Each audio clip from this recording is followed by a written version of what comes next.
사무엘상 2장 1절부터 12절까지 말씀을 봉독하겠습니다. 한나가 기도하여 가로되 내 마음이 여호와를 인하여 즐거워하며 내 뿔이 여호와를 인하여 높아졌으며 내 입이 내 원수들을 향하여 크게 열렸으니 이는 내가 주의 구원을 인하여 기뻐함이니이다. 여호와와 같이 거룩하신 이가 없으시니 이는 주밖에 다른 이가 없고 우리 하나님 같은 반석도 없으심이니이다. 심히 교만한 말을 다시 하지 말 것이며 오만한 말을 너희 입에서 내지 말지어다. 여호와는 지식의 하나님이시라 행동을 달아 보시느니라. 용사의 활은 꺾이고 넘어진 자는 힘으로 띠를 띠도다. 유족하던 자들은 양식을 위하여 품을 팔고 줄이던 자들은 다시 줄이지 않도다. 전에 잉태치 못하던 자는 7을 낳았고 많은 자녀를 둔 자는 쇠약하도다. 여호와는 죽이기도 하시고 살리기도 하시며 음부에 내리기도 하시고 올리기도 하시는도다. 여호와는 가난하기도 하시고 부하기도 하시며 낮추기도 하시고 높이기도 하시는도다. 가난한 자를 진토에서 일으키시며 빈핍한 자를 거름더미에서 드사 귀족들과 함께 앉게 하시며 영광의 위를 차지하게 하시는도다. 땅의 기둥들은 여호와의 것이라 여호와께서 세계를 그 위에 세우셨도다. 그가 그 거룩한 자들의 발을 지키실 것이요 악인으로 흑암 중에서 잠잠케 하시리니 힘으로는 이길 사람이 없음이로다. 여호와를 대적하는 자는 산산에 끼어질 것이라 하늘 우레로 그들을 치시리로다. 여호와께서 땅끝까지 심판을 베푸시고 자기 왕에게 힘을 주시며 자기의 기름 부음을 받은 자의 뿔을 높이시리로다 하니라. 엘가나는 라마의 자기 집으로 돌아가고 그 아이는 제사장 엘리 앞에서 여호와를 섬기니라. 엘리의 아들들은 불량자라 여호와를 알지 아니하더라. 오늘 본문은 한나의 찬송시입니다.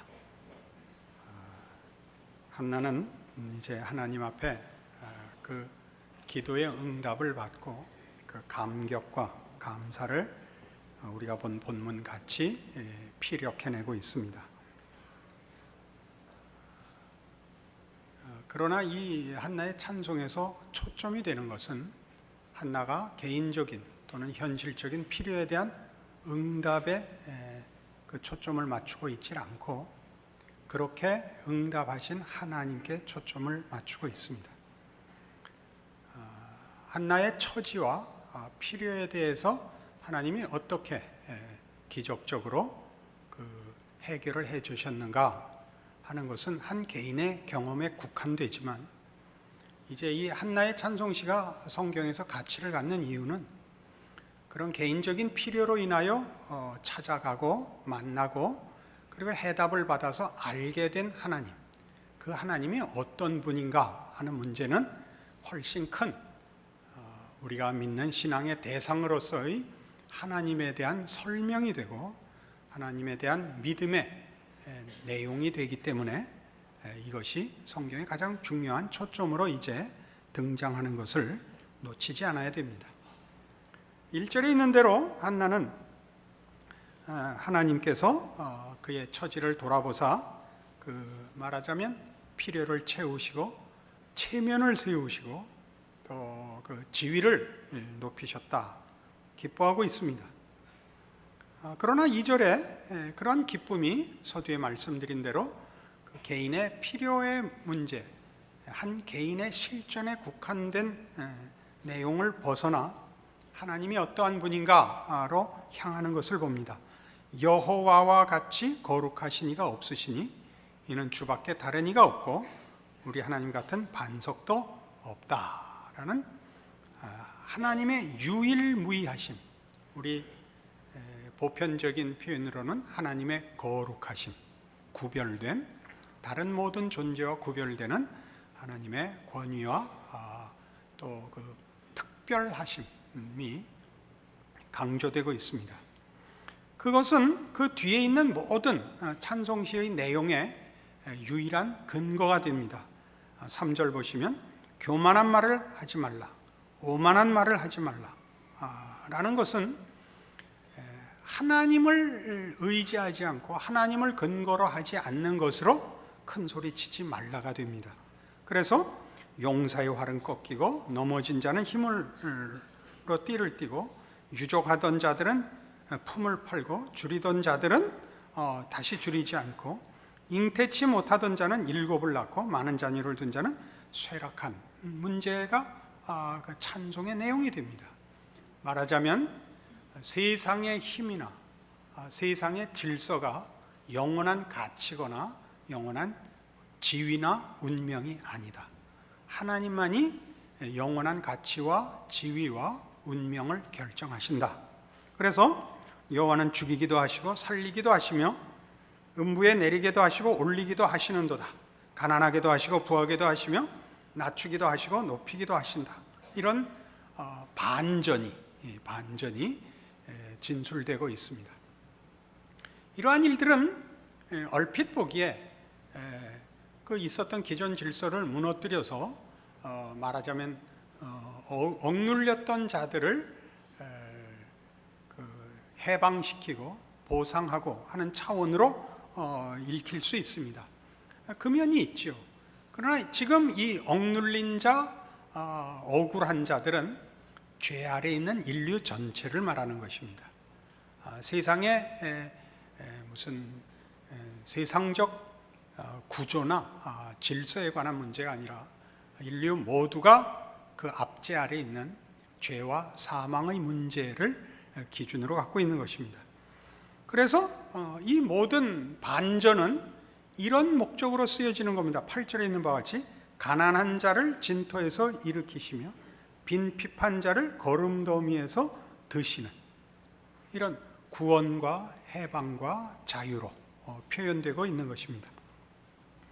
이러한 일들은 우리 성도들에게 매우 중요한 믿음의 약속들이요, 믿음의 소망들입니다.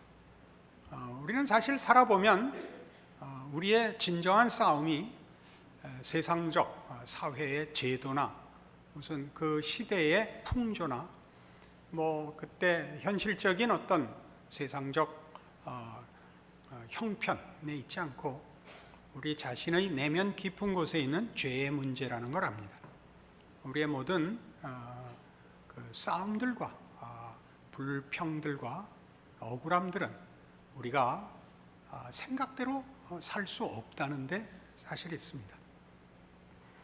그런 것들이 세상에 만연해 있고 죄 아래 있기 때문에 우리는 서로 상처를 주고 싸움을 하고 그리고 해답이 없는 삶을 살아야 되기 때문에 인생의 살림살이에서는 우리는 신앙을 지키기만 힘든 것이 아니라 약자가 되어서는 안 된다 하는 것을 뼈저리게 경험을 하게 됩니다. 여기에 대한 답은 세상에는 없습니다. 기독교에만 있는 것입니다. 우리 하나님께서 죄와 사망을 멸하시고 죄 아래 신음하던 우리를 구원하여 그리스도 안에 있게 함으로 비로소 화해가, 용서가, 만족이 있다 하는 얘기를 성경 전체가 하는 셈이죠. 그래서 우리는 1차적으로 하나님의 높으심, 하나님의 유일무이하심은 바로 이 문제를 해결하기 위한 그 전제로 성경이 설명하고 있다는 걸 놓치지 않아야 됩니다.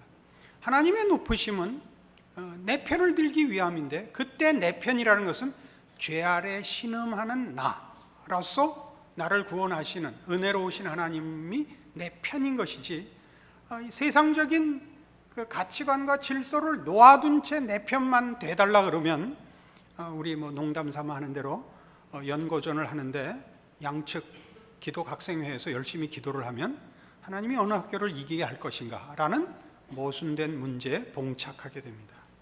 그러니까 우리 모두가 이 문제에 대한 더 깊은 이해가 있어야 됩니다. 신명기 10장으로 가보십시다. 구약성경 277페이지 279페이지 신명기 10장 17절입니다.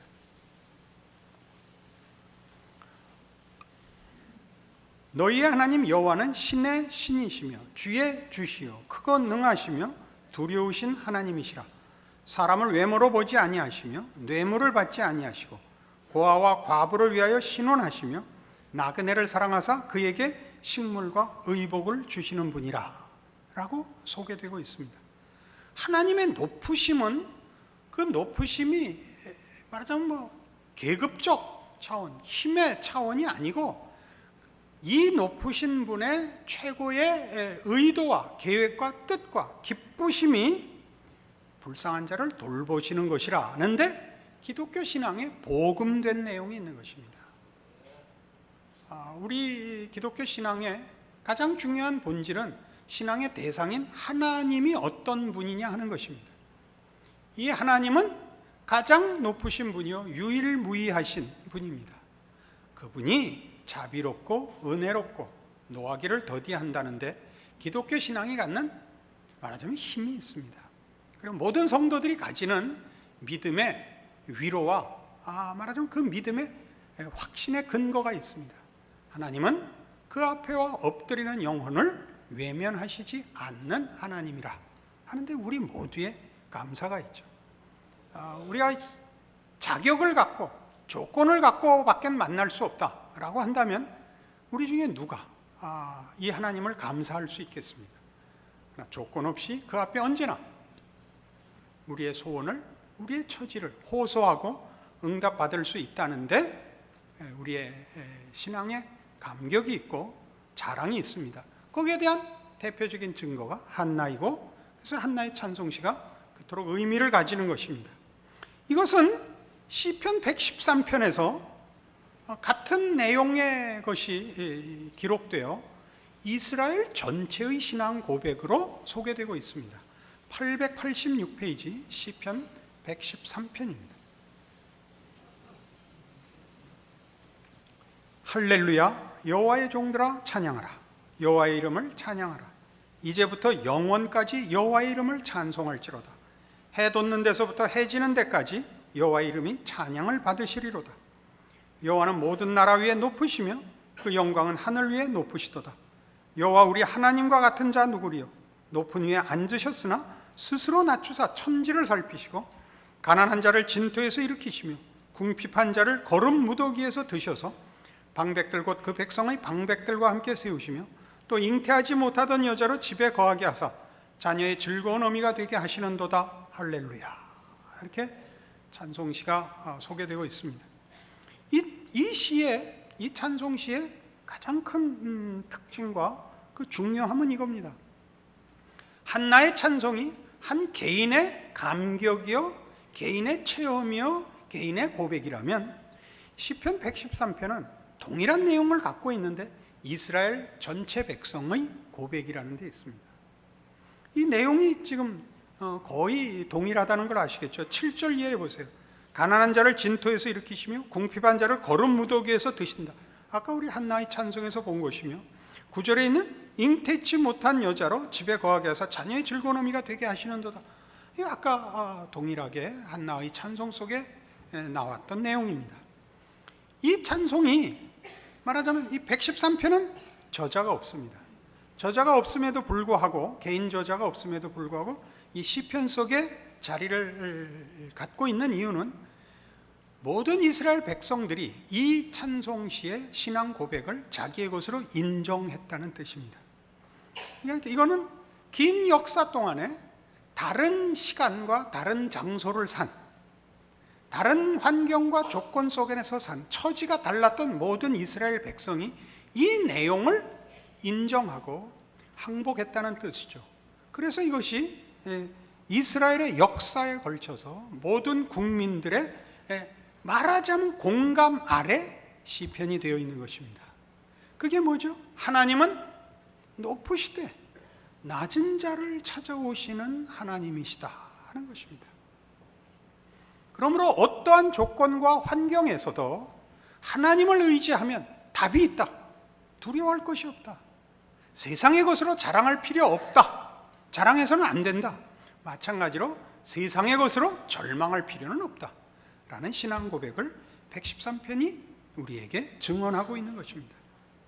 그런데 이 문제는 이렇게 역사 전체를 통하여, 말하자면 이스라엘 역사 전체를 통하여 하나님의 인도하심을 받은 모든 이스라엘 백성들로 하여금 이 고백을 인정하게끔 만든 그대로 그 연속선상에서 신약으로 이어집니다. 누가복음 1장에 가시면 마리아의 찬양이 바로 그것입니다. 신약 성경 87페이지 누가복음 1장 46절입니다. 마리아가 예수를 잉태하고 하는 찬양입니다. 마리아가 가로되 내 영혼이 주를 찬양하며 내 마음이 하나님 내 구주를 기뻐하였음은 그 계집종의 비천함을 돌아보셨음이라. 보라 이제 후로는 만세 나를 복이 있다 일컬으리로다. 능하신 이가 큰 일을 내게 행하셨으니 그 이름이 거룩하시며 긍휼하심이 두려워하는 자에게 대대로 이르는도다. 그의 팔로 힘을 보이사 마음의 생각이 교만한 자들을 흩으셨고 권세 있는 자를 그 위에서 내리치셨으며 비천한 자를 높이셨고 줄이는 자를 좋은 것으로 배불리셨으며 부자를 공수로 보내셨도다. 그 종 이스라엘을 도우사 긍휼히 여기시고 기억하시되 우리 조상에게 말씀하신 것과 같이 아브라함과 및 그 자손에게 영원히 하시리로다. 마리아의 찬송입니다. 마리아의 찬송에 동일한 아까 한나의 찬송이나 시편 113편과 연속성을 갖는 공통점으로서 부각되는 게 무엇입니까? 하나님의 높으심과 긍휼과 자비로 낮은 자를 찾아오신다는 사실과 세상의 질서와 가치가 그것이 참된 가치와 힘이 아니라는 것 등이 동일합니다. 우리는 하나님께서 한나의 신앙 고백을 받아내도록 간섭하신 것과 이스라엘 역사를 통틀어 그 모든 하나님의 백성들에게 하나님이 누구신가를 항복시킨 신앙 고백을 113편에서 봤습니다. 그리고 그것이 이제 그렇게 하나님이 하나님의 통치와 하나님의 구원하시려는 일들을 각 개인에게 전 인류에게 역사와 온 삶의 정황 속에서 일하고 계시고 그 일을 결국 마무리하실 것이라는 사실을 예수 안에서 최고의 증거로 신약 성도들은 확보하게 됩니다. 지금 마리아는 그 예수를 잉태했고 이 예수는 바로 하나님의 통치와 약속들을 구체화하고 실현시키는 하나님의 종입니다.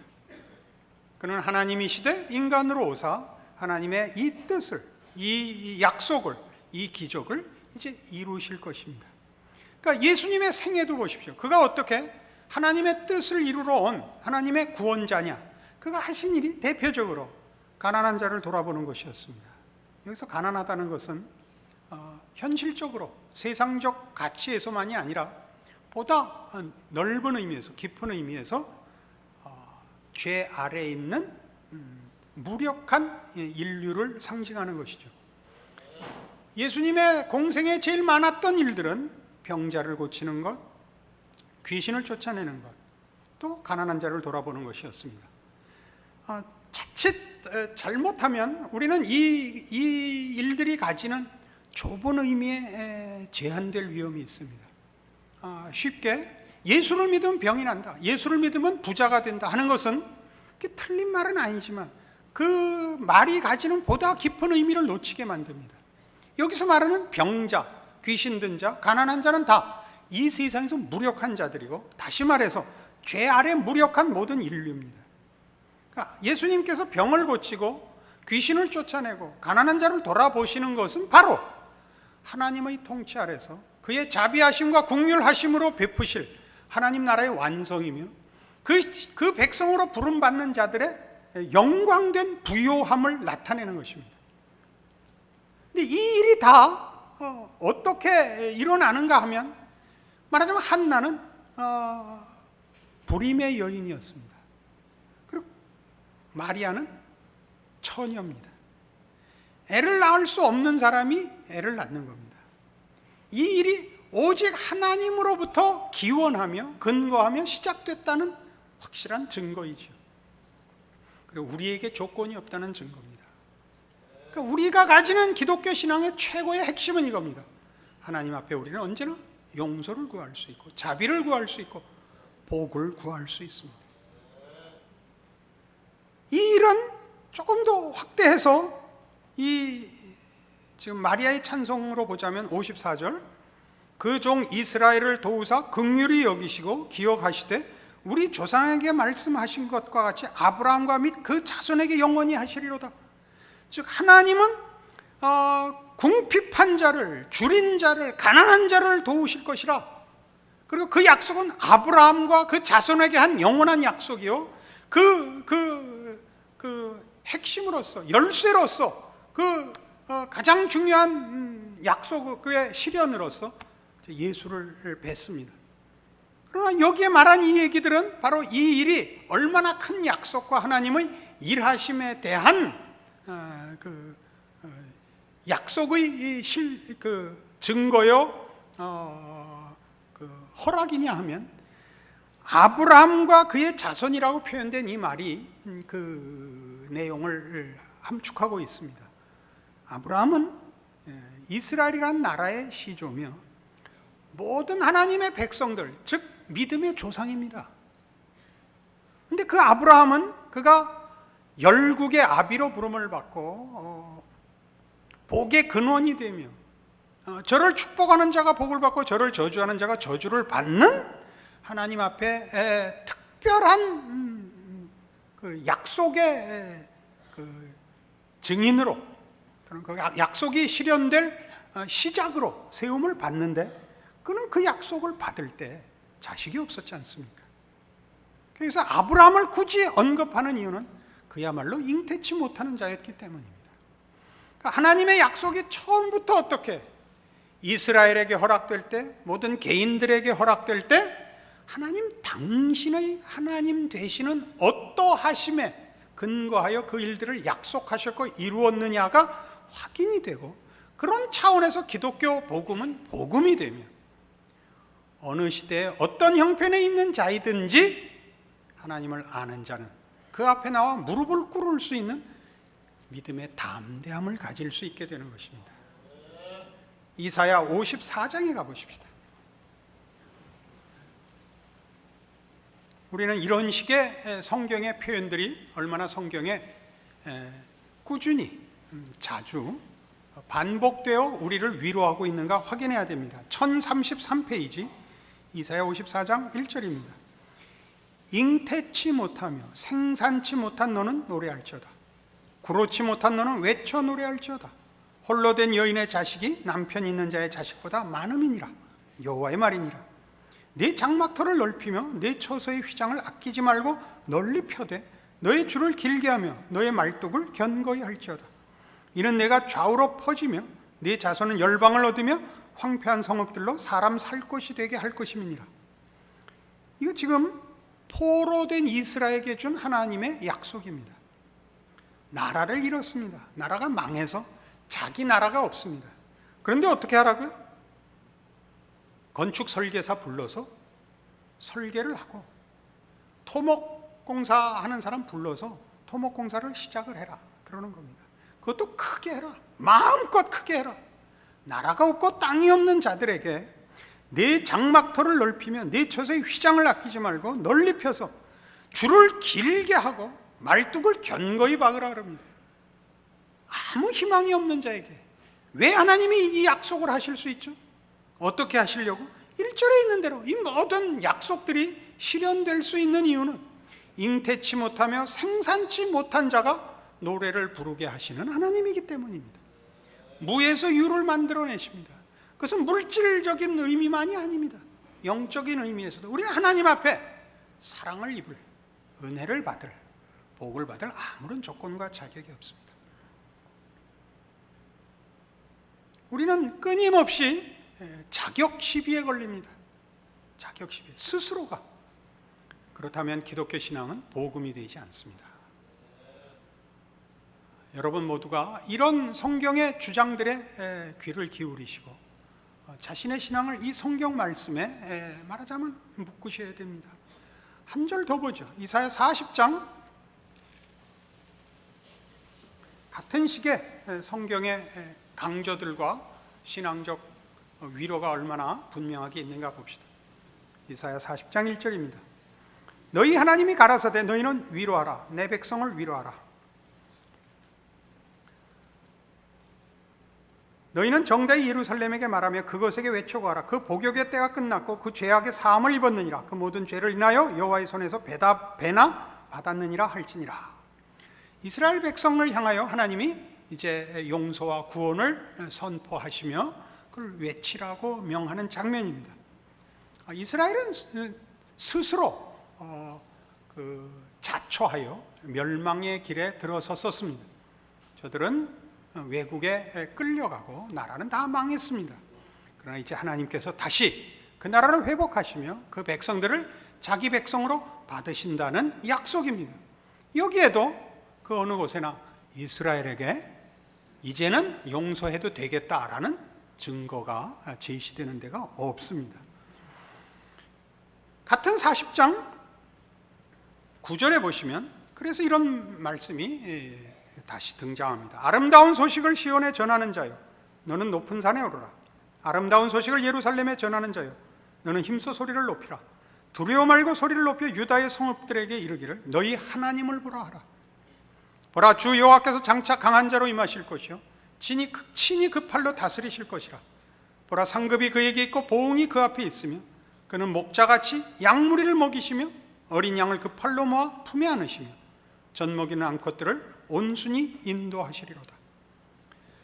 걱정 말고 가서 하나님을 보라 라고 외치라. 큰 소리로 외치라. 이 하나님에게 잘못해서 이스라엘이 바벨론의 포로가 됐는데 그 하나님을 보라고 합니다. 왜요? 이 하나님의 능력과 권세는 결국 그의 백성의 복을 위하여 있는 것이라 라고 외치라는 이유 때문입니다. 저들이 포로가 되었지만 그것이 저들을 망하게 하기 위한 것이 아니며, 저들이 지금 어려움 속에 있고 고난 속에 있지만 손해보라고 한 것 아니요, 결국은 하나님이 이스라엘을 어린 양을 돌보듯이 돌보시며 그 결국을 승리케 하시며 영광스럽게 할 것이라고 약속하는 것이 이사야 40장입니다. 우리 모두의 인생과 같죠. 하나님을 믿었는데, 얼마나 많은 기도로 아뢰었는데 하나님은 돌아보시지 않았습니다. 오히려 점점 어려움 속에만 빠졌습니다. 저에게 남은 건 아무것도 없습니다. 그러나 성경은 하나님을 보라, 하나님의 높으심을 보라, 그가 가신 힘과 위엄과 권세가 왜 있느냐? 너를 위해 있는 줄 알라, 이렇게 얘기하시죠. 오늘 3분 내내 이 한 분만 은혜를 받았습니다. 제 인생에서도 얼마나 많은 기도를 했겠습니까? 우리는 여러 가지 개인적인 현실 문제로 하나님 앞에 나가는 수밖에 없습니다. 우리는 그렇게 머리가 좋거나 속이 깊지 않습니다. 현실에 급급합니다. 그러나 그때마다 하나님을 만나고 돌아오죠. 오랜 시일이 걸려야 드디어 우리는 우리의 생각과 다른 하나님의 생각에 항복을 하게 됩니다. 하나님께 맡기게 됩니다. 그렇다고 마음이 평안하지는 않습니다. 조마조마합니다. 그러나 믿음이란 이렇게 크는 것입니다. 기본적으로 우리가 어떤 위치에 있는 자들인지를 알아야 됩니다. 그러면 큰 틀에서, 우리 이 사무엘상을 시작하면서 확인했듯이 큰 틀에서 우리의 믿음은 확고한 근거를 가지게 될 것입니다. 여러분 모두가 이런 하나님의 자녀예요. 그 하나님을 아버지라 부르는 사랑받는 그의 백성인 것을 기억하는 믿음으로 여러분의 삶을 승리로, 믿음으로 지켜내시기 바랍니다. 기도하십시다. 하나님 아버지, 은혜를 감사합니다. 하나님이 우리 아버지시고 우리 아버지가 우리를 사랑하시니 더 이상 무슨 필요가 있겠습니까? 다윗의 고백처럼 여호와는 나의 목자시니 내게 부족함이 없습니다. 그러나 이 신앙을 우리의 삶에 펼쳐내며 믿음으로 승리하는 일에 하나님의 더욱 큰 간섭과 위로와 확인이 필요합니다. 우리로 세상에 지지 말게 하시고 믿음으로 이기도록 찾아오신 하나님, 알게 하신 하나님, 우리의 생애에 늘 더 깊고 더 넓고 더 부요한 손길로 우리를 지키고 보호하소서. 예수님 이름으로 기도합니다.